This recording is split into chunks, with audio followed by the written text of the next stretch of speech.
I've aligned the upper teeth relative to the upper jaw and the lower teeth relative to the lower jaw, kind of independent of each other. And what I'm going to basically do is, when we have the models poured up, I'm going to see how nicely they fit together.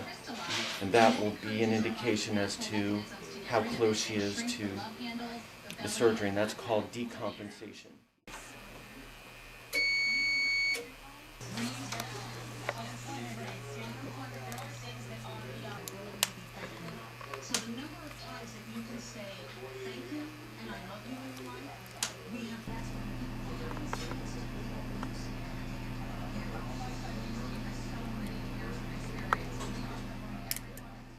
Assuming everything looks, we're in the 95% range, then we can schedule your surgery.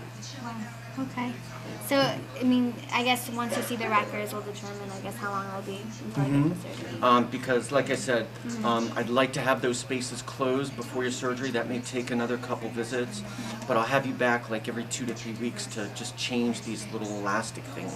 Okay. You know, to close the spaces. But then all the major work is done. Okay. Everything looks really good. Okay. However, you're not ready for surgery yet, and I'll show you why. What you can see, if you look at her photographs, now some of these things are we're going to talk subjectively, and then I'll show you objectively, like what the actual measurements show. But what you can see is that certain changes, improvement in the alignment of the upper and lower teeth.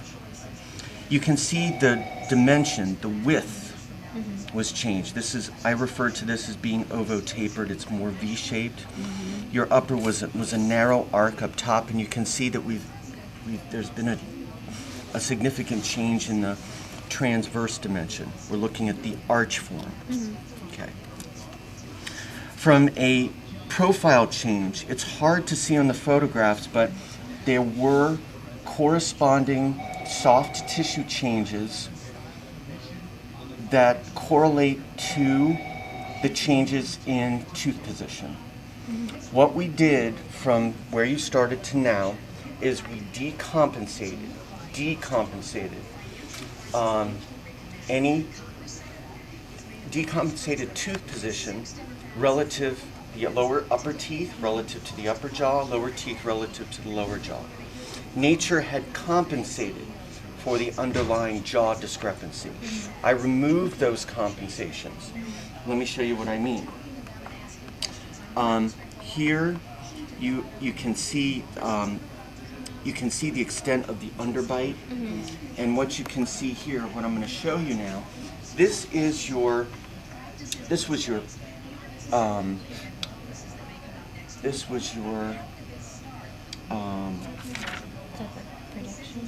was your pre-treatment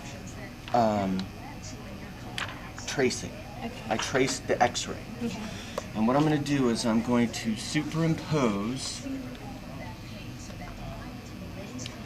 and you're going to see what I'm going to do is I'm going to superimpose the lower jaw and the lower teeth on the lower jaw and lower teeth. And what you can see is what happened to the front teeth. Okay? The front teeth, actually, the angle improved. And what I'm looking at is where this tooth is sitting within the jaw. You see how it's kind of leaning against the here, but we've improved the tooth position. It's now pretty much in the center of that upper ridge. One of the things that I kept emphasizing to you is, this is how you bite. Okay? And what I said to you is, we'll know how close you are, how ready you are for surgery when I manipulate the models and put everything where it belongs. And we're really pretty good. However, I see some things that I need to adjust to get you, let's say this is 80%, I'm going to get you to 95% before you go in. Let me show you what I'm talking about. One of the things that became more apparent now that I have the records is there is what's known, and I described this in my original diagnosis. This is a dental problem that we have to think about and we have to address. These two teeth here, called lateral incisors, are undersized. There is the golden proportion. In other words, this lateral incisor is supposed to be approximately 68% is much smaller because this tooth is narrow. This should be a bigger tooth in the ideal situation, and you can see that the effect of that canine tooth, the ideal position of that canine tooth should be right there. I see. You see, that's how it would be. So one of the things that I wanted to talk to you about is what I think should be done is that we need to open up some space on both sides. Open up some space that would correspond to the appropriate width of this lateral incisor. In other words, this tooth is too small. It's a small tooth. And that's a characteristic that's passed along genetically. Somebody in the family has small teeth. And what would be done is, after you're all done, that those teeth would be cosmetically restored. So we're in the ballpark. These are some minor adjustments that I think we should make before we go into surgery. It requires another couple of visits. Okay. And then at that point, all I need to do is really take another set of models. Okay. And then you'll go to Dr. Finari Right. with the new set of models, because I want him to see as close as I was able to come, as good as I was able to get, rather than having to do. Can it be done afterwards? Of course it can. But I think I like doing it before. As I told you in the very beginning, I like to have the majority of the work done before, so that the amount of time that you're in braces after the surgery is reduced.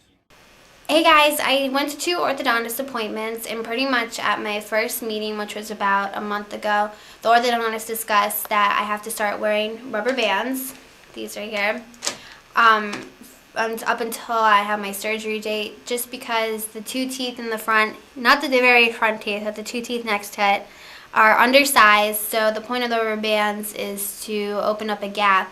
On this side, you can see there's a gap here. Right here, I can stick my tongue in between it. And I have to make it even with the other side. So right now I'm wearing a rubber band just so I can open up the gap. So that's pretty much it, what's going on. I'm just dealing with rubber bands. They're okay. I'm kind of like annoyed because the side that I'm trying to create a bigger gap on, it's taking a long time, whereas I feel like on my right side, it was a lot easier to open up the gap. So I'm just, trying to push my tongue into the gap and try to make it bigger, and, just trying to speed up the process, and, just wearing the rubber band as much as possible when I sleep, during the day when I'm at work, not when I eat, because it has an effect on, when I chew food. So, I'm looking forward to my next orthodontist meeting. He's probably just going to check, the gaps again and just, see how that's going. My next appointment, I believe, is on March 9th. So that's coming up in the next week or so. So stay tuned, and hopefully surgery date will be coming up soon.